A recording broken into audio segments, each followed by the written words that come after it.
मिलियम cyst एक छोटा सफ़ेद रंग का दाना होता है जो अमूमन नाक और हमारे गालों पर नमूदार होता है। ये दाने अमूमन ग्रुप्स की सूरत में नमूदार होते हैं और एक से ज़्यादा दानों को हम मिलिया कहते हैं। मिलिया तब पैदा होता है जब केराटिन, जो एक किस्म का प्रोटीन होता है, वो हमारी जिल्द के नीचे ट्रैप हो जाता है। केराटिन एक बहुत ही स्ट्रॉन्ग प्रोटीन होता है जो हमारी जिल्द के अंदर, बालों के अंदर और नाखून के टिश्यूज़ में पाया जाता है। मिलिया किसी भी उम्र के शख्स को हो सकता है, लेकिन ये ख़ास तौर पर जो नौमौलूद बच्चे होते हैं या यूँ कह लें कि जो बच्चे नए पैदा होते हैं उनको ज़्यादा होता है। मिलिया डोम शेप के छोटे छोटे दाने होते हैं जो अमूमन सफ़ेद या पीले रंग के होते हैं। इन दानों के अंदर अमूमन ना तो ख़ारिश होती है और ना ही दर्द होता है, लेकिन कुछ लोगों में ये बेआरामी भी पैदा कर सकते हैं। रफ़ शीट या रफ़ कपड़े की रगड़ के साथ ये सुर्ख भी हो सकते हैं और इरिटेट भी हो सकते हैं।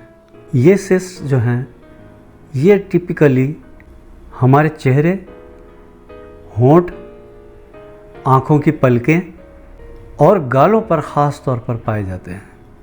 लेकिन ऐसा नहीं कि ये सिर्फ इन्हीं हिस्सों पर पाए जाते हैं, ये दीगर हिस्सों पर भी पाए जा सकते हैं, जैसे कि हमारी ट्रंक हो गई या सीना हो गया, कमर हो गई, और ख़ास तौर पर जो हमारे प्राइवेट पार्ट्स हैं वहाँ भी पाए जा सकते हैं। मिलिया को अमूमन लोग कन्फ्यूजन में एप्स्टाइन पल्स भी समझ लेते हैं। एप्स्टाइन पल्स एक ख़ास किस्म की सिस्ट होती हैं जो नौमौलूद बच्चे के मुंह के अंदर और मसूड़ों के ऊपर पाए जाते हैं।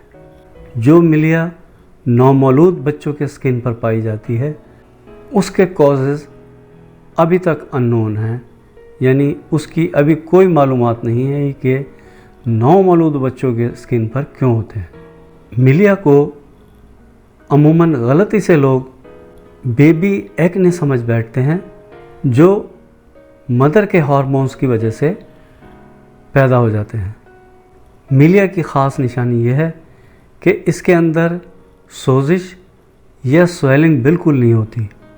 जिन नौमौलूद बच्चों के अंदर मिलिया पाया जाता है वो पैदाइश के साथ ही इसे हासिल कर लेते हैं, जबकि बेबी एक्ने जो हैं वो पैदाइश के 2 हफ्ते से लेकर 4 हफ्ते के बाद नमूदार होते हैं।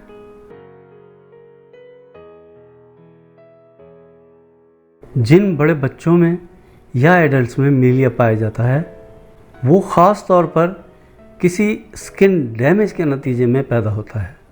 स्किन डैमेज की चंद वजूहात हैं जो मैं आपको बताना चाहूँगा। जिल्द का कोई ऐसा मर्ज़ जिसमें छाले पैदा हो गए हों, जिल्द जल गई हो, सूरज को ज़्यादा एक्सपोज होने की वजह से स्किन डैमेज हो गई हो, स्टीरॉयड क्रीम्स का बहुत लंबा अरसा इस्तेमाल किया गया हो, स्किन रीसरफेसिंग प्रोसीजर्स जैसे कि डर्माब्रेशन या लेज़र रीसरफेसिंग हो। ये चंद ऐसी वजूहात हैं जिनकी बिना पर भी मिलिया सिस्ट पैदा हो सकती हैं। इसकी एक और भी वजह है, जब हमारे स्किन के डेड सेल्स स्किन से अलग ना हो पाएँ उसकी वजह से भी मिलिया की सिस्ट्स पैदा हो जाती हैं, और ऐसा एजिंग की वजह से भी हो सकता है। मिलिया की चंद अक़साम हैं जैसे कि नियोनेटाल मिलिया है, प्राइमरी मिलिया है, जुवेनाइल मिलिया है, मिलिया एन प्लाक है, मल्टीपल इरप्टिव मिलिया है, ट्रॉमेटिक मिलिया है, और ऐसा मिलिया है जो ड्रग्स की वजह से या दीगर प्रोडक्ट्स की वजह से पैदा हो जाता है। ऐसे ही मिलिया में जो ड्रग्स या प्रोडक्ट्स की वजह से पैदा होता है, जो लोग स्टीरॉयड क्रीम्स का बहुत ज़्यादा इस्तेमाल करते हैं उनकी जल्द पर मिलिया के दाने पैदा हो जाते हैं। कुछ मेकअप प्रोडक्ट्स में ऐसे इंग्रेडिएंट्स इस्तेमाल किए जाते हैं जिनकी वजह से मिलिया हो जाता है।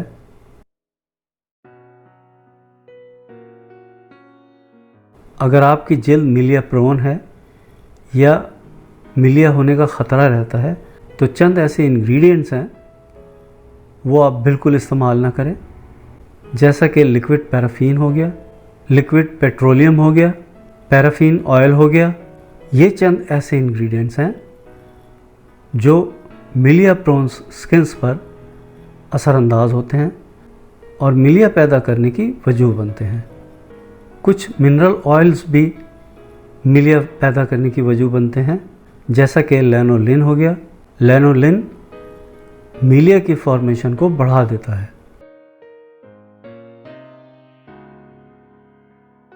मिलिया को ख़त्म करने के लिए जो होम्योपैथिक मेडिसिन हैं उनमें सबसे पहले कलकेरिया आयोडाइड आती है। ये आपने 30 पोटेंसी में लेनी है और इसके 3-3 ड्रॉप्स सुबह, दोपहर, शाम थोड़े से पानी में मिलाकर पीना है। इसके अलावा दूसरी मेडिसिन ग्रेफाइटिस है। ग्रेफाइटिस भी आपने 30 पोटेंसी में लेनी है।